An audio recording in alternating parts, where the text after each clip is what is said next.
We're gonna Okay, let's go. freeball this shit. Let's do it. So, Gio, you want to talk about music today? Yes. Why do you want to talk about music? I love music. Yeah? I feel like everybody does. I could be wrong, but I'm a little bit obsessed. A little bit obsessed with music. So it kind of seeps into every realm of my life. Yeah? Yeah. What first got you like obsessed with music? Was it a particular genre, artist?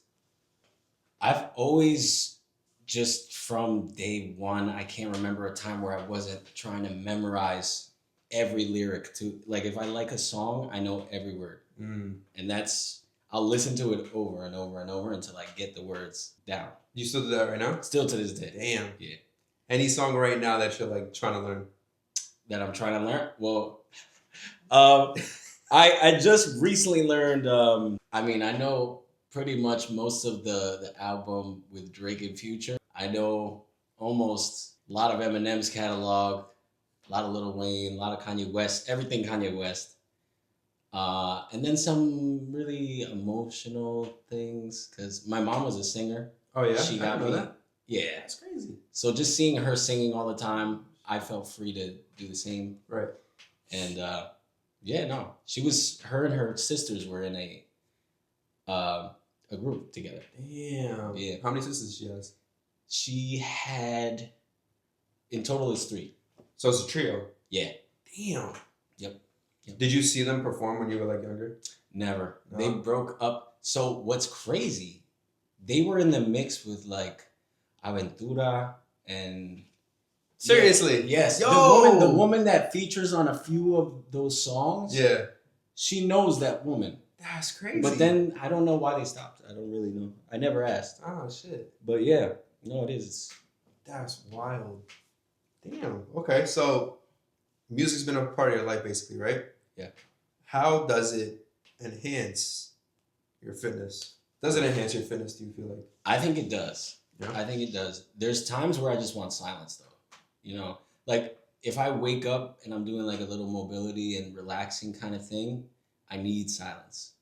If I smoke a little weed and I'm in my head, I need silence and breathing. I need to hear the breathing. But most of the time, I do my recently played playlist, and that always gets me going for my workout. Like that, it's a lot of Bad Bunny. It's a lot of Kanye. It's a lot of, just like uplifting. Upbeat. I'm that guy kind of shit. You know what I mean? mean? It's crazy. To be fair, like I'm Latino, right? So I be playing hella reggaeton, Bad Bunny. Yeah. In my classes, though, I would teach classes, and I wouldn't expect some of these people to want to listen to Bad Bunny. To like it, yeah. But then they'll be like, "I was hoping you were playing Bad Bunny. You did." And I was like, "Yes." I was like, "Damn, I didn't know you fuck with him like that." Yeah. So I was like, "That's crazy." You'd be surprised. I mean, he's pretty much universal right now. Yeah, at this point. But yeah, no, it's crazy. It does motivate me. Definitely in the beginning more. When I used to run heavily, I would use that to go faster. Like there were certain songs that would resonate with my life at the time, and I would just let it carry me through the run. You know? Crazy. You used to run a lot, OD. Yeah. How come you don't do it no more? It was like I was running away from my problems. Oh, okay. Like I was dealing with my problems through running. And you were, okay. And then once I was like, I think it was my first girlfriend's mom. We had just broken up, and she was like, "Why does Gio run so much? He doesn't work out." Oh, so this was even before I met you? Way before. Oh, okay. Yeah. But I still ran after that. Okay. But yeah, because I was thinking about like the time when I met you. Because when I met you, you were running down like here, there, like crazy. I love running. I actually stopped because I was trying to gain weight. Oh, okay. I feel like as a trainer, sometimes people don't take you serious if you're too skinny. And I don't think that's actually true now, but at that time I thought so. Yeah. I didn't have the confidence also. Okay. Where it was like, I feel knowledgeable about certain things. You like the confidence in training specifically? Training others. Okay. And it was new to me at that time. Okay. So if I'm coaching something that I haven't fully mastered, it's tough. It's tough. Yeah. It's like, sure. What cues am I going to give them when they ask me this question? If I don't know the answer. You didn't feel it in your own body. Exactly. Like now I like to see people. If I see somebody doing a workout, I'm like, damn, I could feel that in my. Yeah, right. It's like I'm feeling it through this person. But yeah. You know what's crazy? I feel like most people can do that, but they take it the wrong way. So we remember yesterday we were talking about like how we have the mindset we see somebody do something and then we're just like, oh, I can do that. Yeah. Or I can get to that point, right? Yep. People have the same thing, but it's opposite. They see something and they're like, I would never be able to do that. Yeah. But it's the exact same thing. They feel it in their body. Yep. Even though they don't train, they understand subconsciously where it's just like, if I were to perform that movement, my shoulder would not be able to get that deep, or my knee, or whatever the case may be. They can't even fathom that being a possibility. Yeah. Because, I mean, there's certain things that I used to look at, and I'd be like, trying to replicate it and like not knowing the cues, not knowing the little tricks. Mm-hmm. And then I'm like, that's not possible. Right. You know what I mean? But I was doing it wrong. Yeah, exactly. So I feel like having a coach really helps with that. Like Definitely. Another eye just to really like be picky about it. Like, Lo, you're not retracting enough. Yes. That's like calisthenic stuff. You're not engaging your core. Yeah. And that, I mean, it goes back to what we were talking about the other day, or whenever it was. Coaches need coaches. Exactly. And you use coaches. I like to, I'm just obsessed with it. Yeah. So I'll see people on Instagram, I'll buy their stuff. But me having like an in-person coach, that was life-changing. Like I got so many gains. Yep. I feel like the 6 months working with him. It's wise of you to do that though. Yeah. Because a lot of people have too much pride. Like you'll work with somebody, and usually this is if I'm with my family or something. Mm-hmm. Somebody I'm not asking them to pay me. Right. I'll be like, why don't we do this one instead of this one? Because this one's a little too hard. They'll be like, what, you think I can't do it? You think and the pride of just, hey, I trust me. Yeah. I know this one's probably going to feel better. Right. Or benefit you. So you can do that one later on. 100%. So there was something you talked about yesterday. Really interesting. New movements, right? Yeah. We see it, we're like, oh, we can learn that, right? Yeah. Other people see that, they're like, I can never do that. Yeah. But you mentioned specifically saying like a movement has a rhythm. Yes. I want you to talk a little bit more about that. Yeah. I know you do a lot of soccer. You do a lot of handstands. How do you see the rhythm play off in your juggling? That's a little bit more, I feel like, obvious. Yeah. But how do you see rhythm playing in handstands, specifically balance? Because I feel like people won't realize that is a rhythm being on your hands or just being still, right? Yeah. So I want to hear from you, like what kind of that feels like for you. I'm glad that you brought that up, because I always stress I said this the other day, the tuning into the right frequency, right? And that everything is frequency. I told you the Bhagavad Gita means song of God, and it all comes down to frequency. So when you're working out, whether you want to or not, your breathing is a rhythm. Like you can't control it. Right. And it's weird. People who are out of touch with their bodies, right? Beginners, I'm sure you've encountered this. They hold their breath. When they're working out, they'll just hold their breath. They're completely out of rhythm. Yeah. They're out of connection with their body. I'll tell my clients like, yo, breathe. Like you're going to kill yourself. Exactly. Like, exactly. Their face gets all red and stuff. But yeah, no, it all comes down to rhythm. Like, especially when you get into these more advanced movements, like, so kettlebell swings. Yes. That's an obvious rhythm that most people get wrong. Yeah. I've been doing like a sideways one where it goes this way and it kind of like corrects the hips and like the side to side a little bit. Yeah. So I've been doing that, and that rhythm is a rhythm that I think a lot of people need. Yeah. But it's in every movement. It's literally in every movement. You mentioned the juggling. That's like dancing. Yeah. You have to anticipate what's going to happen. And you have to tell the ball, hey, we're going over here. Right. And it's kind of like when you lead a woman, we're going this way. We're going that way. Spin. Same thing. What about handstands? Oh, yes. Handstands. So with a handstand, right, the rhythm comes into play first when you kick off the floor. Because you got to get that power just right. There's just a right amount of power that you put into it to stay right there. Then on top of that, we could talk about the breathing. Once you're there, you you don't even really notice usually when you're in a handstand because you're just completely It's hard. locked in on the moment. Being upside down just in general just like completely changes your perception of everything. Like how you're even breathing, where to look at, what to even feel and focus on. Yep. Is a big thing. Yep, 100%. And I think in a handstand, it teaches you the rhythm of your hands and shoulders, right? So usually we're on our feet and we're dancing around. Now when you're on your hands, you're like, oh, this is a different rhythm. So I'll say the rhythm aspect comes in more with handstands when you start rotating. Ah, okay. So, a little bit more breakdancing. Yes. Okay. So once you start spinning, then you start to understand, oh, I have to catch that rhythm. Yes. I have to catch the right thing. And a big thing too is being stacked. I never prioritized the stacking or understood hips over shoulders, no negotiation, you know? But I would say the rhythm aspect is more with the once you start going in circles and stuff. And I like that, especially with the handstand specifically, because even for example, in the headstand, right? Or if I'm on the side, we're so used to like producing power with our legs or our feet on the floor.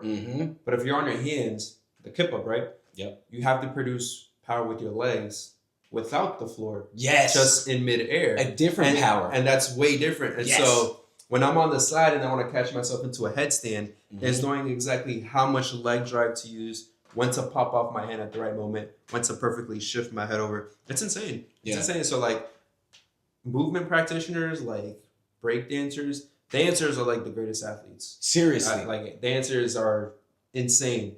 But also because I feel like they've mastered one, the body awareness, but two, the timing and the sequencing of everything, which is the rhythm. Yeah. Like even in boxing, right? It's like a joke where it's just like boxing is really a dance battle. Yeah. It's a dance battle. It is. But you're just using fists, right? 100%. The more I do it, the more I see it. I'm like, okay, if somebody catches me off rhythm, I'm fucked. Yes. But I want to catch somebody off their rhythm or try to get them to play my rhythm so then I can catch them. And it's also so mental. Yeah. It's so mental because if somebody's in your head, it's hard to forget that. You know what I mean? Like if they've nestled in there, it's hard to really focus on the act, which is, but it is like a dance, like you said. It's a beautiful, it's art. Yeah. It's art, for sure. And I do admire break dancers too. Because now that I'm trying to do certain things, I'm like, wow. That's insane. Not only is this very difficult, it's also opening my mind to how my body should be working. How everybody should be using their body. Like, I know you saw that I'm trying to do these circles, right? Yeah. And every time I try, I'm learning something new. The hand position. We're used to just straight, like a push-up, we're just going to keep our hands straight and do it like that. Most of these movements, you're either like this or like this. This is the natural, this or this. And people are not used to that. Not used to that. And it also opens you up to more muscles. Yep. So, yeah, no, it's crazy, man. Breakdancing's awesome. I would say I love that I've been learning breakdancing. But I feel like when I would work out with my coach, he would play his music and I'll get a better feel of the movements that he's teaching me because the music matches what it is that we're actually doing, right? Yep. So if he's putting on like his I'm uneducated, guys. Sorry. Like his 90s or like 80s hip hop breakdance, you know what I mean? That's the time it goes with it. Yeah. So then I'm able to do it. And I catch it a little bit. I learn it faster, right? Yeah. So what music do you personally like to listen to when you're working out and why? So I need something that's empowering, something full of confidence. I need that. Kanye. Kanye, Drake, Bad Bunny. Right. It's like, that's it. It's like, I'm doing something with my body that's empowering. I need the ears to be empowered as well. I need the mind to be empowered.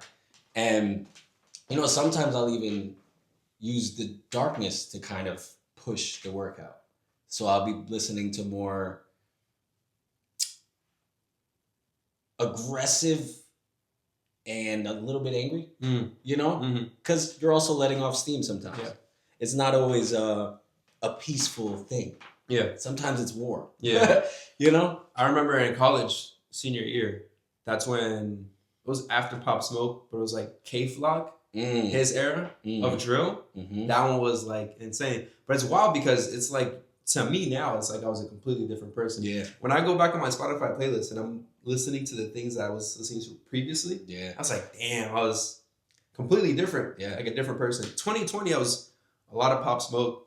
It was a lot of like I love Pop Smoke too. Like the underground Dominicans, like Chucky, 73, 73, like that crowd. It's like very aggressive. Yeah. But that's what got me like very consistent with the calisthenics. Yeah. That's what got me going. Yeah. Also at the time I was doing like hella volume at the time too. Gotcha. So it's cool seeing like how you evolve music taste wise. Yeah, for sure. What pushes you at what time. Yeah. And every season has a different playlist, I feel like. Yeah. I feel like everybody's recently played playlist could say so much about their emotional, mental, their present state. Yes. It really can say so much. And usually it's aggressive for me. Usually, I'm glad you mentioned Pop Smoke because that's my guy. Yeah, no, I've been doing a lot of Pop Smoke. Actually, his first album, I didn't listen to it. Seriously? Like when it first came out, not at all. I knew obviously the really popular ones, and then I just recently went back and listened to the whole thing, and I was like, oh, it's good. I was missing this one. I was missing that one. I was missing that one.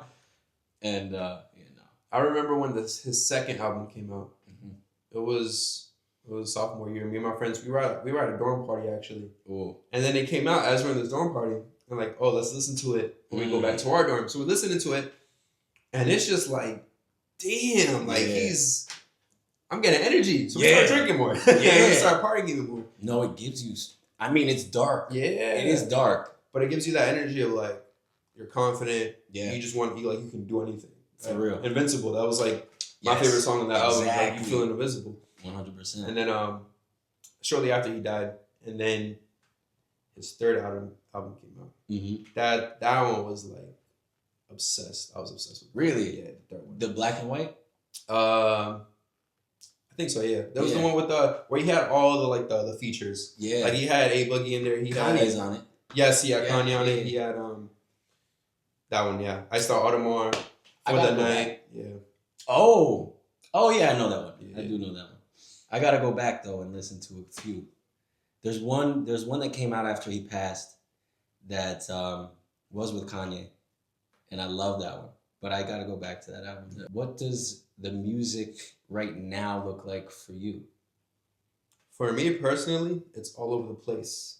Because now I teach so many classes. Yeah. It's not like I'm listening to what I want to listen to. Like right now, it's kind of rare for me to like listen to something that only I listen to. I see. Excuse me. Now when I listen to music, it's more so like, oh, okay, that would be good for me to play in class. So I have like some disco in there. I have some 90s R&B, just based on my crowd, the people that I teach, like what they like. I have some hip hop from like the 2000s, early 10s, different vibes. So you're being a DJ. I'm being a DJ. Gotcha. So that's and it's crazy because I've been doing this. I've been teaching group classes for over a year now, but I don't know why it just continues to get harder. No, it's tough to make a playlist for a whole crowd. Yeah. Everybody's different. Somebody might want some Bon Jovi. Exactly. And you're playing, And my thing is, for me, I guess the reason why people like my class specifically is because I kind of like play the hits of like that are a little bit more nostalgic, but also at the same time I play different genres. So I try my best to like play some reggaeton, some hip hop, and maybe something else. Get a nice mix in there. A good mix, like 2 to 3 genres a class. Yeah. Now I play hella reggaeton. Yeah. That's gonna be like the bass line. Yeah. But for me, that gives me enough baseline energy for me to teach, but also makes me different enough compared to all the other coaches. Because I know all the other coaches, they're playing some EDM, some like dance music. Yeah. And people get tired of that. Like people literally come up to me, they're like, I'm so glad you were subbing to today's class because we were getting tired of the music. And you came in, you played some salsa. Sometimes I'll play some salsa. Yeah. Bachata, or like, I'll just mix it up. But it's tough. I'm sure people love being exposed to new music that they wouldn't have been previously. It's good for me because also it's like I'm going back, listening to the songs that I listened back in the day that I don't listen to now. But it's also like I'm not discovering new music. Not that I was ever a person to discover new music. Yeah. But when I'm listening to this new Young Miko album, I'm like, damn. Yeah. That shit hits. Yeah. That shit hits. I mean, it's a surprise nowadays when you listen to new music and you find some like a whole album of great stuff. That's rare, man. Right now it's very rare, and people are just dropping shit because of their deal or just trying to get things out. And the quality is not really there as much. I would say for me, like the albums that felt like that I can listen to start to finish was that Pop Smoke one, the third one. Yeah. It was Bad Bunny and 22, the one with the party. The one with the heart, the heart one. Yeah. That's that one. Classic album, yeah. That one when I listened, that one was insane. And then probably this new Young Miko one. Not gonna lie. I'm listening to I'm like, wait. I was kind of fuck with all of these. I was listening to that again. Yeah. I was like, I kind of fuck with all these. No, they're fire. They're fire. And she got the slow vibe one. I was listening to that one today. I was like, okay, baby Miko's really. She's not jumping around. But a lot of people thought she would just be quickly like in and out. In and out, right? After the Bad Bunny thing. Actually, she's still doing her thing. That's what took her up. Mm-hmm. Damn, let me think. What else? It was a good combo though. It was, yeah. Yeah, right? You want to just take that one? We can take that one. And then Fuck maybe, it. How long was this?